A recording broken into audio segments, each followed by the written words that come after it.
হাসপাতালে ভর্তি অন্বেষা হাজরা, বন্ধ শুটিং। হঠাৎ কি হয়েছে অভিনেত্রীর? জি বাংলার আনন্দী ধারাবাহিকের মাধ্যমে ছোট পর্দায় ফিরেছিলেন অভিনেত্রী অন্বেষা হাজরা। তবে এই মুহূর্তে গুরুতর অসুস্থ হয়ে হাসপাতালে ভর্তি হয়েছেন এই অভিনেত্রী। বন্ধ রাখতে হয়েছে শুটিংও। হঠাৎ কি এমন হলো অভিনেত্রীর? সামাজিক মাধ্যমে একটি পোস্ট করে এই কথা জানিয়েছেন অভিনেত্রী নিজেই। অসুস্থতা নিয়েই শুটিং করছিলেন অন্বেষা, তবে এতটাই অসুস্থ হয়ে পড়েন যে হাসপাতালে ভর্তি হতে হয়েছে তাকে।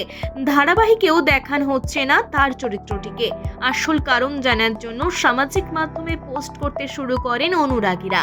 অবশেষে আসল কারণ নিজেই জানালেন অভিনেত্রী। হাতে নল লাগানো হাসপাতালের বেডে শোয়া একটি ছবি পোস্ট করে অন্বেষা লিখেছেন, ডেঙ্গু এবং টাইফয়েডের কারণে আমি হাসপাতালে ভর্তি হয়েছি।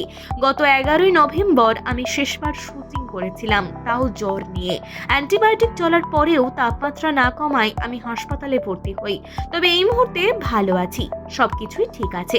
আশা করি সামনের সপ্তাহ থেকে আপনাদের সঙ্গে দেখা হবে। তবে খুব শীঘ্রই সুস্থ হয়ে কাজে ফিরবেন বলে জানিয়েছেন অন্বেষা।